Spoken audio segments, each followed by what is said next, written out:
There. Welcome to grade 12 chemistry. Our first unit is thermochemistry, and we're going to start with energy changes. So if you look at my little drawing here, you can see all sorts of forms of energy. Of course, you got Mr. Sun up here sending down radiant energy. You've got a campfire going here that's releasing chemical energy in the form of heat, right?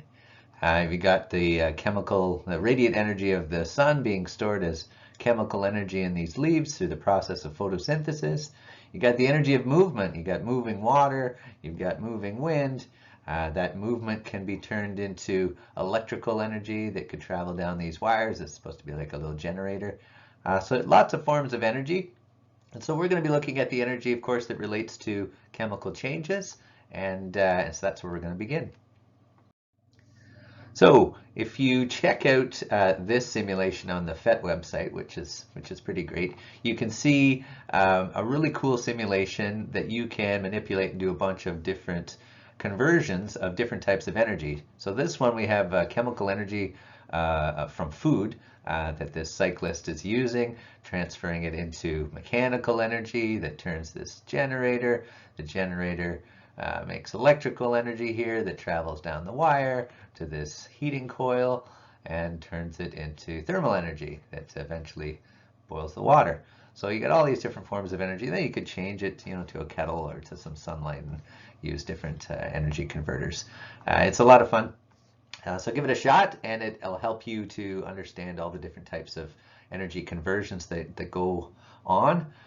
For chemistry, we're mostly looking at potential energy, the storage of energy, and also thermal energy, because oftentimes differences in potential energy will be released or absorbed as thermal energy from the surroundings. So the energy involved in chemical reactions is potential energy. It is kind of like this little car on a ramp here, where at the beginning of a reaction, you got your reactants, and they have a certain amount of energy. And then at the end of the reaction, perhaps your products have a different amount of energy.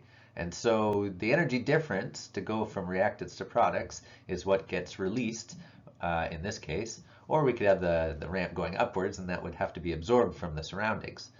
So the differences in energy is what we're looking at from place to place. Now, of course, the chemicals aren't cars on a ramp, but the potential energy is also due to the position of the particles. So inside of atoms that are involved in chemical changes, of course, there are bonds, and these electrons are going to have varying distances from the nucleus. So just like the car with varying distances from the Earth, these varying distances from the nucleus make the differences in chemical energy, potential energy, from one state to another. Now, the difference in energy is usually either absorbed or released as some form of heat that is energy being transferred from one place to another. The energy always gets transferred from the warmer object to the cooler one. If you've ever stood next to a fire, you've got chemical heat energy being released and transferred from the reaction to you standing next to the fire. If you ever hold an ice cube, it's the other way around. You've got energy being transferred from you into the ice cube to get it to melt. So the way in which we can tell that energy is being transferred is by looking at the temperature of the substances that are either absorbing or releasing the energy. And so to understand temperature, we have to look a little closer at the particles that are warming or cooling. And this means there are three different ways, if you have a look at a molecule, that it can move. So you have this vibrational energy that particles can have. And they can vibrate back and forth along their bonds, or they can bend up and down like this one is showing. You have rotational energy. So rotational means spinning. So if you have bonds, of course, you can spin these particles in space. And then there's translational.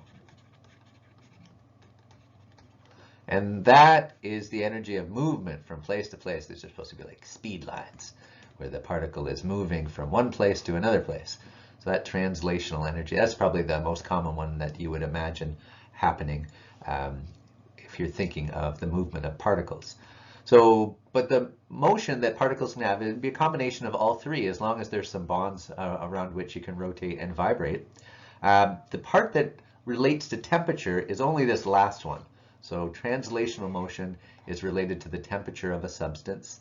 And of course, that means that different substances are going to change the temperature in different ways, depending on how many of these other ones they have happening at the same time. So if you have more vibrational, rotational types of motion, well, then there'll be less energy being transferred into this translational type motion, and therefore a smaller change in the temperature.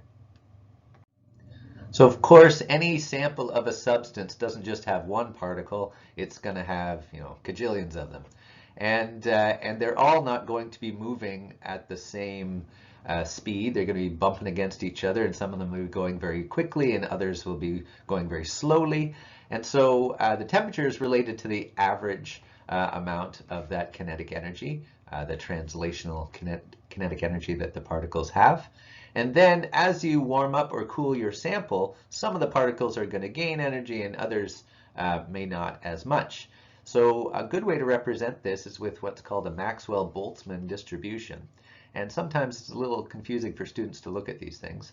So a cooler sample where the particles aren't moving as quickly on average will have more particles at the lower end of the energy spectrum here. So you've got lots of particles moving slowly.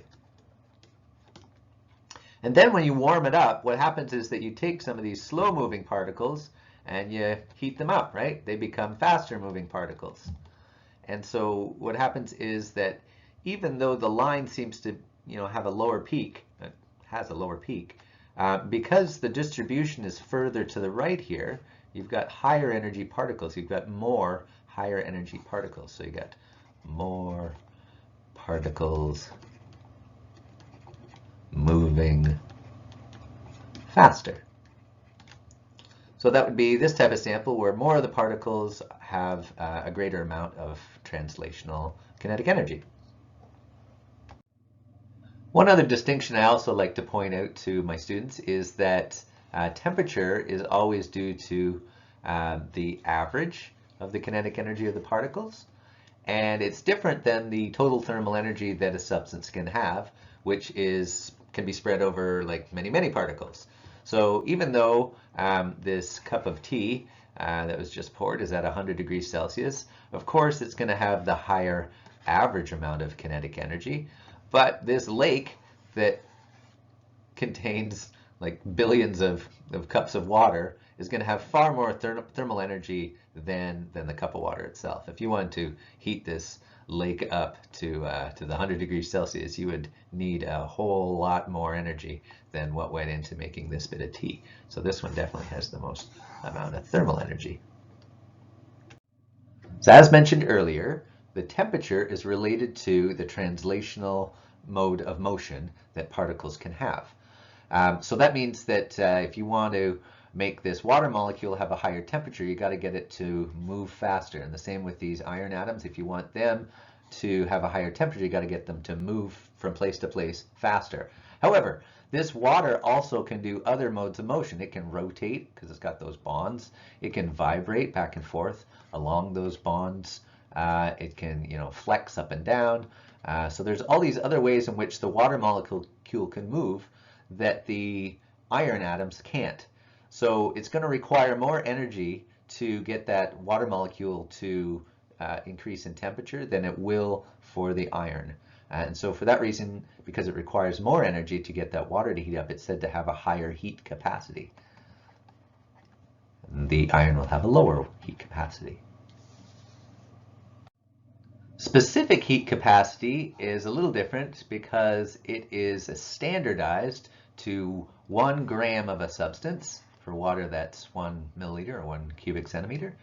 And the amount of energy needed to raise that amount, that mass of a substance by 1 degree is the specific heat capacity. So the energy, measured in joules, needed to raise 1 gram by 1 degree Celsius is the heat capacity. For water, which is one we're going to use a lot, it's 4.18 joules per gram per degree Celsius.